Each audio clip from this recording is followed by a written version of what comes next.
Okay. You're the spirit band today, right? Yes, we are. We are the spirit duo. The spirit duo. So I'll turn it back over to you. Thanks.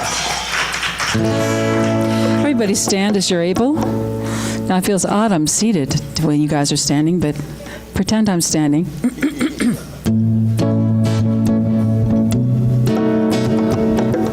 Oh dear. Hang on. Take two. Wrong buttons. 3 and...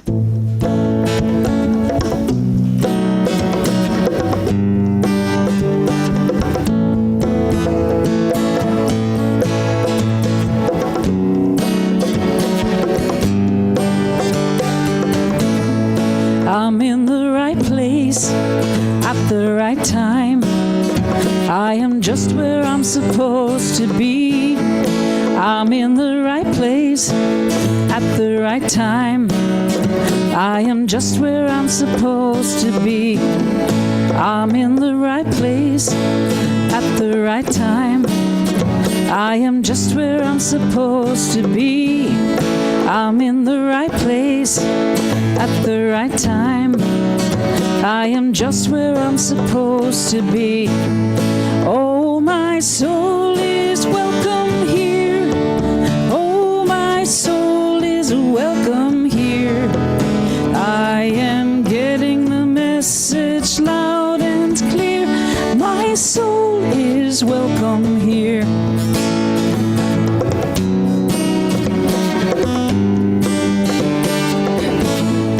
I'm in the right place at the right time. I am just where I'm supposed to be. I'm in the right place at the right time. I am just where I'm supposed to be. Oh, my soul is welcome here. Oh, my soul is welcome here. I am getting the message loud and clear. My soul is welcome here. Again. Oh, my soul is welcome here. Oh, my soul is welcome here. I am getting the message loud and clear. My soul is welcome here. I am getting the message loud and clear. My soul is welcome here. My soul is welcome here. My soul is welcome here. My soul is welcome here. My soul is welcome here. My soul is welcome here. My soul is welcome here. Last time. My soul is welcome here. My soul is welcome here. Thank you. Thank you. Jen.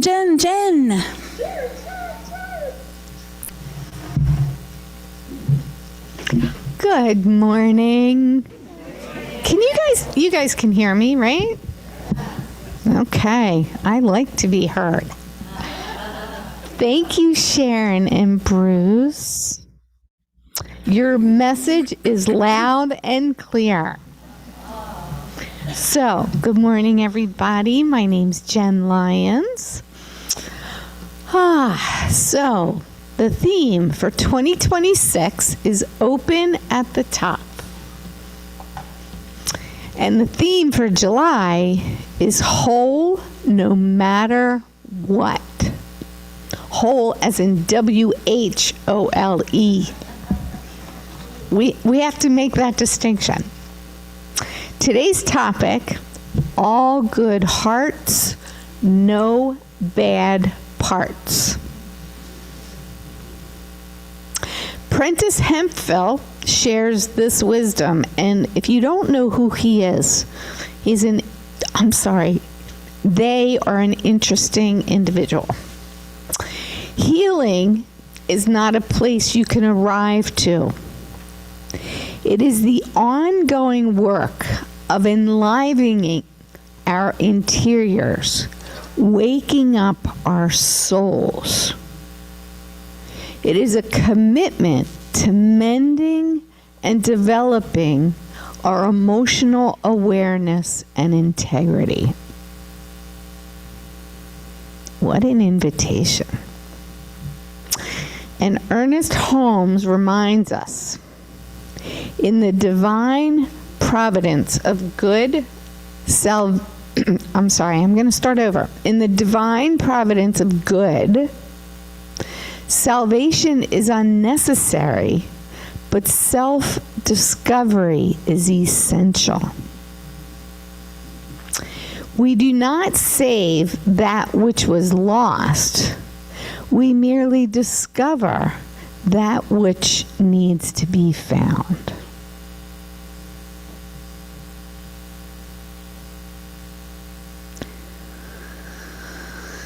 Please affirm with me.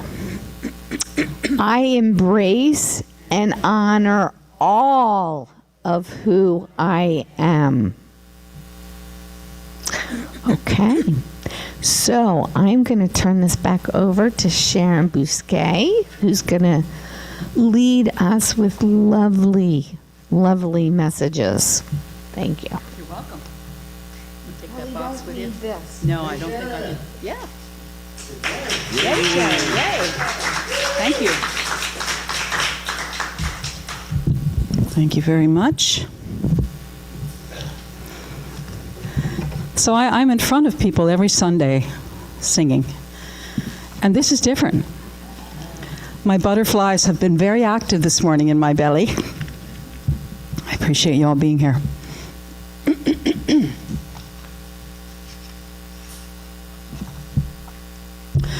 So the name of the talk was given as No Bad Parts. And I added all good hearts because I'm a songwriter. Needed to rhyme it with something. And also look around yourselves, you know, all good hearts. It's a special Sunday for me.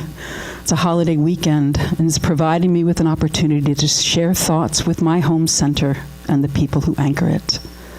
So thank you for coming in today and launching this summer with me. Let's play with some approaches to how we can fully love and accept ourselves. This month, our theme through CSL is whole no matter what. And today specifically, we're sitting with this one, no bad parts. Now, I know most of you well enough, and you know me, to be able to say out loud, I have parts. Loved parts, judged parts, parts I hide, and parts that hide from me. And some days they hold a staff meeting in my head, and the me that I approve of is not invited. Excuse me. Could I get some water too? I drank all my water, I'm sorry. At this staff meeting in my head, and equally so in moments when I'm working on my writing and publishing business and bumping up into a perceived character flaw, let's choose from the host of them and say procrastination for the win. I don't accept that very ADHD symptom list approved experience of needing the pressure of a real and imminent deadline into anything short of a bad part. I judge it, and myself. The shame spiral loops back around, and the fact is that I also forget, thank you, that it's a superpower.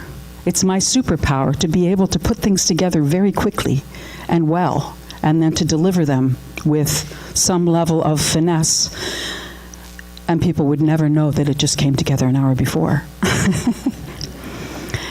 This is my superpower. It falls to the side of this well-traveled road, and there it sits, right next to the good intentions in the half-finished to-do list from last Sunday. So here's the thing. None of you flinched when I told you this. And that's the gift of rooms like this one. We don't perform wholeness for each other here. We just keep showing up, parts and all, and somehow that's enough. Now, Ernest Holmes wrote something in The Science of Mind that I want us to really chew on. Ernest said, our words do not restore wholeness. It reveals it. Our word, I'll read it again, does not restore wholeness. It reveals it. reveals it, not restores it, not repairs it, nor rebuilds it from the studs up. That word reveal assumes something. It assumes the wholeness was already there underneath whatever's been piled on top of it. You don't reveal something that was never there to begin with. The sculptor doesn't create the statue hidden inside the marble. They just clear away what isn't the statue. And so Michelangelo apparently said something close to this, and honestly, if it's good enough for the creation of David, it's good enough for me. So if wholeness gets revealed rather than restored, that means our job was never to earn it, to fix our way into it, or to meditate hard enough to deserve it. And I've tried. The wholeness didn't arrive any faster because I was annoyed about not having it yet. Our job as humans being is closer to excavation. We're not building something new, we're uncovering something that's already been there the whole time. Usually buried under shame or old stories or 30 years of telling ourselves, that's the problem part. I don't know about you, but I have a list. Most of us have one. A list of parts that we've quietly decided are not the good ones. The anxious part, the part that overspends or scrolls at 3 a.m. or overcommits and then shows up late due to overwhelm. The part that snapped at somebody that we love. The part that still somehow is ashamed of something that happened 22 years ago and continues to trigger us to pick up our gold-handled mental flogger and take ourselves to task. The part that controls or numbs out or won't consistently walk after dinner or go to the gym every week. We don't usually call these parts, we call them flaws. We call them the things that we're working on, forever apparently, like a home renovation that never quite gets to the punch list and costs 10 times more than we budgeted for. Holmes is asking us to consider something a little more radical, a little more forgiving. What if none of those are bad parts? What if they're just parts that haven't been revealed in truth yet? Parts still waiting for someone, likely us, to finally turn around and say, oh, that's who you are. So what do we do with the parts that we don't like? What most of us actually do is we reject them. We hide from them. We exile them to a back room inside of ourselves and hope they keep quiet during our dinner parties. There's a wonderful book I was speaking with Jen about called No Bad Parts by Richard Schwartz. And it was suggested to me by Patrick at the class I just took, Patrick Harbola. I just took the Busting Loose from the Money Game, which is a fabulous class. And I was telling him how wonderful it was that we were in class doing some shadow work, which is basically parts work, and how beautiful it was for me to have that experience right before giving this talk. And he said, oh, you know, there's a book by that name. And I said, cool. So I went and looked at the book, kind of read the Cliff Notes, enough to bring that into this parts talk today. So this book by Richard Schwartz arrives at the same place that Holmes did, but from a very different direction. It's a whole branch of psychology that was built on this idea. It's called internal family systems therapy. And it's an approach that's used to treat the mind as being made up of many parts. And its gist is almost word for word what we're teaching here. None of the parts are bad, even the ones that cause the most trouble. They're usually just doing an old job that nobody updated. So that bad part is rarely actually bad. It's usually scared. It's usually an old placekeeper we never got around to looking square in the eye and releasing from its duties. It's doing a job it learned a long time ago in a moment when it genuinely did protect you, but never got the memo that the danger's past and it's allowed to clock out. The part of you that controls everything probably learned in a very memorable moment that chaos cost you something that you couldn't afford to lose. The part of you that people pleases probably learned once that love came with conditions attached. The psychologist in the front row is nodding. The part of me that gets defensive the second someone offers feedback is probably still standing guard for a much younger version of little Sharon who got hurt by criticism that either wasn't fair or wasn't delivered kindly. These parts aren't the villains in our stories. They're old, hired bodyguards still posted at a door that doesn't need guarding anymore. And we can arrive at that door joyfully, give it a fresh coat of paint, and release the guard dog we've been unconsciously blaming for our perceived failings. And really feel into that. What a relief. I have ADHD, and sometimes it's like there's a box of rowdy kittens in my head, mulling and taking off in 16 directions at once. And it was a very late in life stage diagnosis. In fact, it was during COVID, actually, and I was working for CSL from a little second-level room in my sister's Arden house after I'd moved up from Lewis. And I couldn't work anymore. I just was kind of in a fetal position in the bed, realizing that I needed some help. And so that experience of having ADHD and now being in a much better place of managing it connects up with my life swimming in a seemingly endless fire hose of creativity, ideas, and impulses to create that fly through my mind at about 100 miles an hour every day, all day. So the task of actually completing something is mountainous. I work with this combination every single day, and my workaholic nature is deeply tied to it. Much of what I do takes so much longer than it should, considering only IQ or common sensibility. I work all the time with 2 or 3 powerful drivers behind me. One is being 64 and a half years old, and retirement is a bit of an illusion.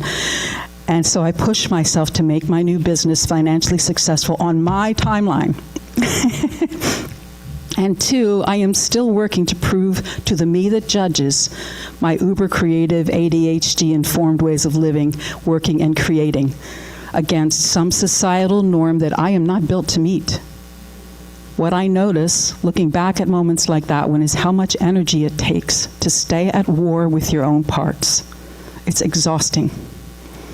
And the more we exile a part of our precious selves, the louder and more insistent it tends to get, because somewhere in there it still believes it has to fight hard for you.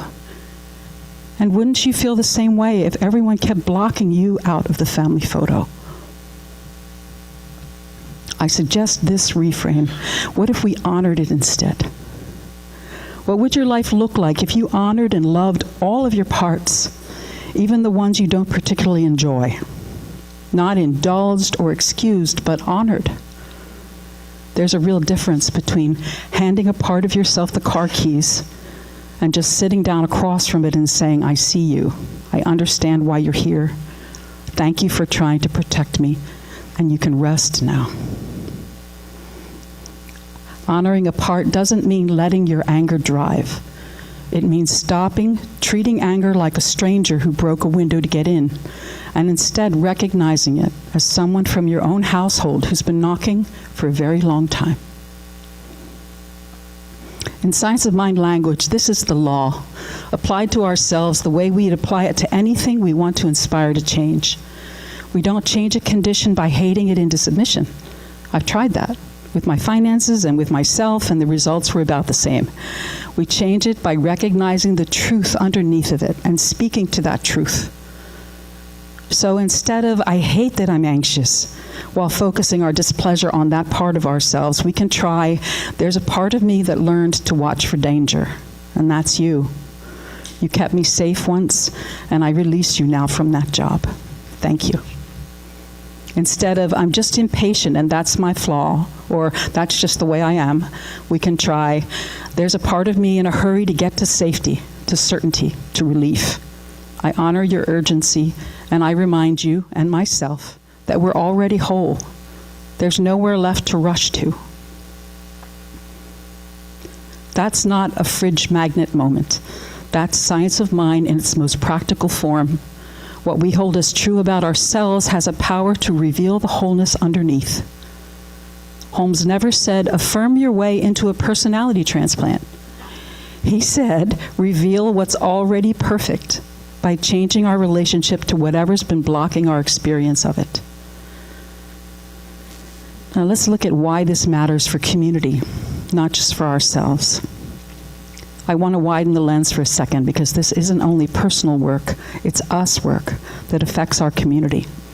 Every single person in this room today is carrying parts that we've decided are unwelcome. And the person sitting 2 seats away from you is very likely carrying the exact same thing or something similar. And both of you feel you're the only one. That's the cruel little trick of the bad parts story. It tells us we're uniquely flawed, and what we're really just uniquely human in the most ordinary and shared way there is. So this is where community supported stops being a phrase on our website and starts being something we actually do for each other. When we can be honest about our parts in a room like this one, not performing wholeness, but practicing it out loud together, we give each other permission to stop hiding. That's the point of gathering here week after week, not to compare our finished, polished selves, but to practice revealing wholeness together, parts and all, in the company of people who already love us anyway.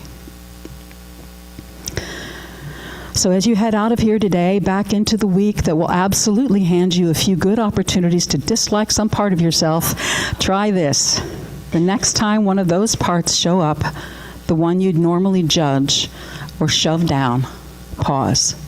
Don't fix it. Don't fight it. Just say quietly to it and yourself, I see you. You're not a bad part. You're a part that's been waiting to be revealed. I say to you, you're already loved, already whole. Not the version of you with all the messy parts edited out for content. This version, all of it, in this very room with us who already love you.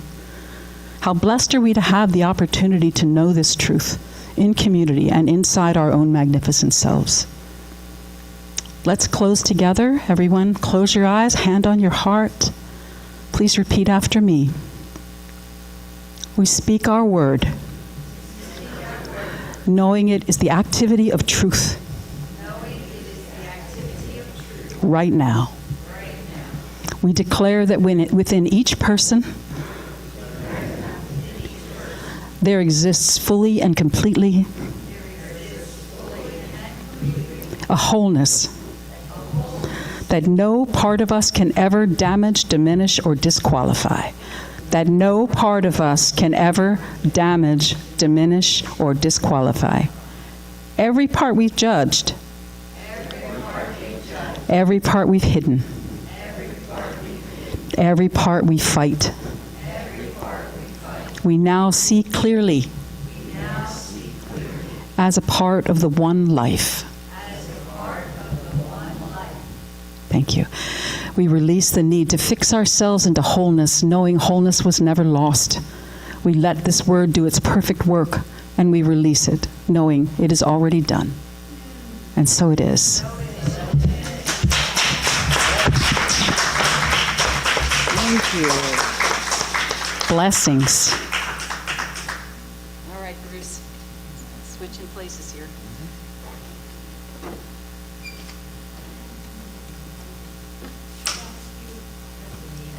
Thank you. Thank you. Once it gets going, it's fine. I've been a writer my entire life, so I find it really fun to do. And I do it in other centers, but this is first time here, so I appreciate the opportunity. Thank you. And we love you, yes. Yes. This is, speaking of love, a song I love.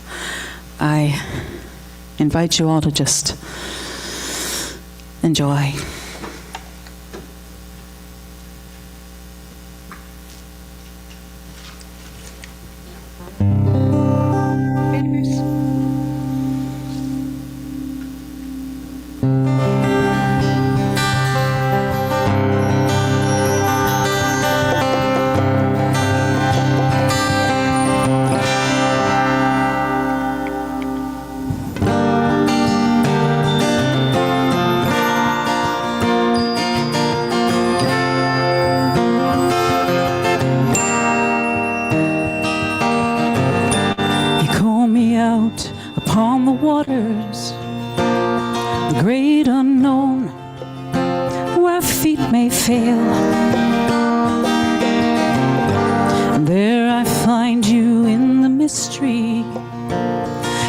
oceans deep, my faith will stand, and I will call upon your name. Keep my eyes above the waves. When oceans rise, my soul will rest in your embrace. For I am yours, and you are mine.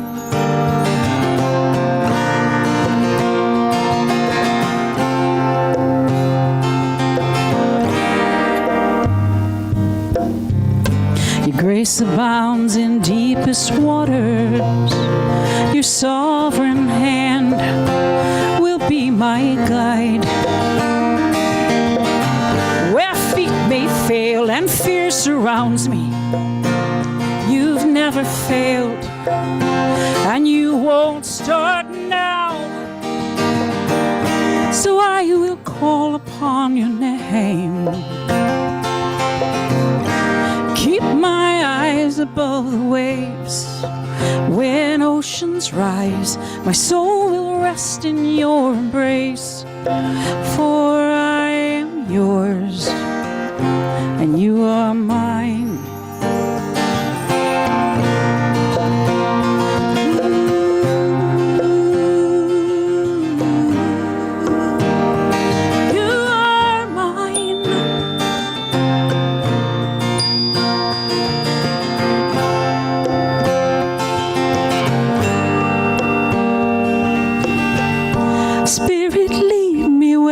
Trust is without borders. Let me walk upon the waters wherever you will call me. Take me deeper than my feet could ever wander, and my faith will be made stronger with the presence as my Savior.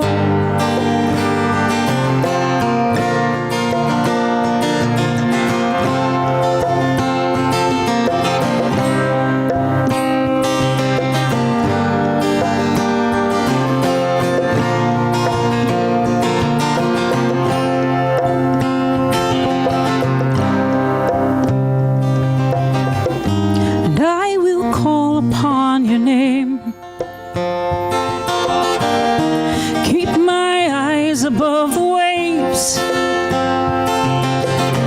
my soul will rest in your embrace. For I am yours, you are mine. I am yours, you are mine. I am yours, you are mine. Spirit, lead me. Spirit, lead me. Spirit, lead me. Take me deeper. Take me deeper. Take me deeper into you.